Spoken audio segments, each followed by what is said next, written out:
মৰমৰ ছাত্ৰ-ছাত্ৰীসকল, আজি আমি পুৰণৰ ৭ আৰু ৮ ঘৰৰ বিষয়ে শিকিম।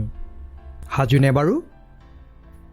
৭ এগুণ ৭, ৭ দুগুণ ১৪, ৭ তিনিগুণ ২১, ৭ চাৰিগুণ ২৮, ৭ পাঁচগুণ ৩৫, ৭ ছগুণ ৪২, ৭ সাতগুণ ৪৯, ৭ আঠগুণ ৫৬, ৭ নগুণ ৬৩, ৭ দগুণ ৭০, ৮ এগুণ ৮, ৮ দুগুণ ১৬, ৮ তিনিগুণ ২৪, ৮ চাৰিগুণ ৩২, ৮ পাঁচগুণ ৪০, ৮ ছগুণ ৪৮, ৮ সাতগুণ ৫৬, ৮ আঠগুণ ৬৪, ৮ নগুণ ৭২, ৮ দগুণ ৮০।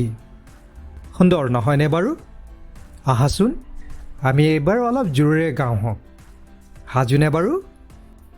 ৭ এগুণ ৭, ৭ দুগুণ ১৪, ৭ তিনিগুণ ২১, ৭ চাৰিগুণ ২৮, ৭ পাঁচগুণ ৩৫, ৭ ছগুণ ৪২, ৭ সাতগুণ ৪৯, ৭ আঠগুণ ৫৬, ৭ নগুণ ৬৩, ৭ দগুণ ৭০, ৮ এগুণ ৮, ৮ দুগুণ ১৬, ৮ তিনিগুণ ২৪, ৮ চাৰিগুণ ৩২, ৮ পাঁচগুণ ৪০, ৮ ছগুণ ৪৮, ৮ সাতগুণ ৫৬, ৮ আঠগুণ ৬৪, ৮ নগুণ ৭২, ৮ দগুণ ৮০।